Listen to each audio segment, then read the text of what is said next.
Assalamualaikum warahmatullahi wabarakatuh. Halo teman-teman, perkenalkan aku Aditya Maulana Prayoda dengan NIM 23010024 dari jurusan Teknologi Pendidikan kelas 2023F. Pada kesempatan kali ini, saya ingin memberikan informasi kepada kalian semua mengenai layanan cloud computing yang ada di Indonesia. Apa sih cloud computing itu? Fungsinya untuk apa? Lalu cara kerjanya bagaimana? Simak penjelasan dari saya dengan seksama. Jadi gini teman-teman, layanan cloud computing merupakan sebuah layanan yang digunakan untuk mengakses sumber daya komputasi seperti server, penyimpanan data, database, dan aplikasi melalui internet tanpa harus membeli atau memelihara infrastruktur sendiri.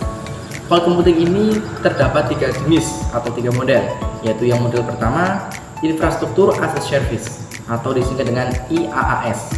Yang kedua adalah platform as a service atau disingkat dengan PaaS. Dan yang terakhir adalah software as a service. Di Indonesia, hampir seluruh aplikasi menggunakan layanan cloud computing ini teman-teman. Seperti pada aplikasi Google Drive, Gmail, YouTube, Instagram, Facebook, Telegram, Twitter, Google Workspace, Dropbox, dan masih banyak lagi.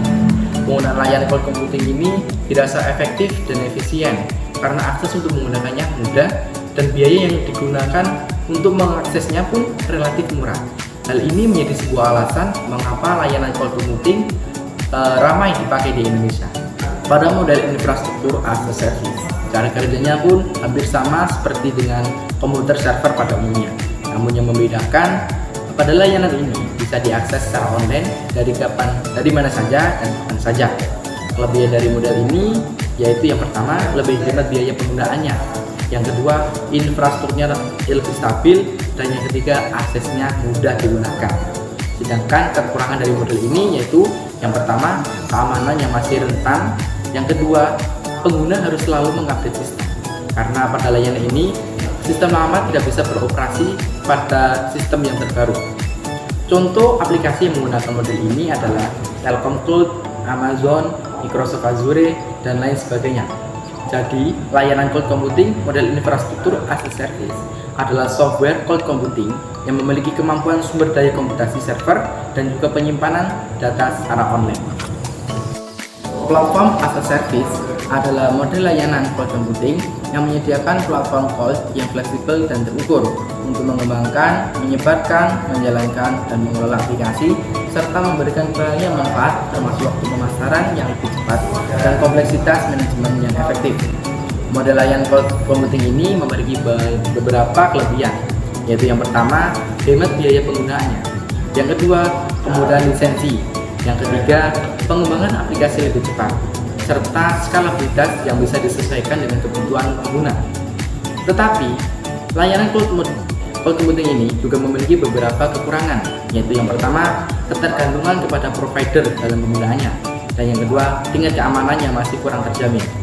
Ada beberapa aplikasi yang menggunakan fitur layanan ini, diantaranya Facebook, Instagram, Telegram, YouTube, Twitter, dan masih banyak lagi. Yang ketiga, berbeda dari dua model sebelumnya, cloud computing model software as a service merupakan layanan cloud computing yang memberikan pengguna akses aplikasi perangkat lunak melalui internet. Model layanan ini memungkinkan bagi pengguna untuk bisa mengakses aplikasi perangkat lunak tanpa memerlukan lisensi perangkat kelas dan perangkat lunak yang mahal. Kelebihan dari layanan cloud computing ini yaitu yang pertama, sistemnya akan melakukan update sendiri tanpa perlu pengguna yang melakukan update tersebut. Lalu biaya penggunanya pun relatif murah dan kustomisasi sistem bisa disesuaikan dengan kebutuhan pengguna. Adapun kekurangan dari layanan cloud computing ini yaitu yang pertama, ketergantungan pada internet dalam penggunaannya. Yang kedua, keamanan yang masih rentan atau yang kurang. Dan yang terakhir, tantangan integrasi yang menghambat. Adapun beberapa aplikasi yang menggunakan fitur layanan ini adalah Google Docs, Dropbox, Adobe Creative Cloud, Microsoft Office 365, Canva, dan lain sebagainya. Jadi kesimpulannya, layanan cloud computing telah terbukti menjadi teknologi yang bermanfaat untuk semua orang Dampak yang diberikan oleh layanan cloud computing ini cukuplah banyak, seperti fleksibilitas dalam penggunaannya, hemat biaya dalam penggunaannya, dan skalabilitas yang baik. Layanan cloud computing ini terdiri dari 3 jenis atau 3 model, dan di setiap model memiliki kelebihan dan kekurangan masing-masing. Terlepas dari itu, layanan cloud computing ini juga memiliki beberapa kekurangan, seperti tingkat keamanan yang masih rendah, ketergantungan pada internet dan provider dalam penggunaannya, dan lain sebagainya. Terlepas dari itu, kekurangan tetaplah ada. Ada pepatah berbunyi bahwa kekurangan itu tidaklah ada apabila kita selalu merasa cukup terhadap apa yang telah Tuhan berikan kepada kita. Gunakanlah teknologi dengan bijak dan tetaplah menjadi orang baik tanpa memandang berbuat baik kepada siapa. Saya Aditya Maulana Prayoda pamit undur diri. Semoga apa yang saya sampaikan tadi bisa bermanfaat untuk kita semua. Akhir kata, membuat kenangan bersama kekasih. Cukup sekian, terima kasih. Assalamualaikum warahmatullahi wabarakatuh.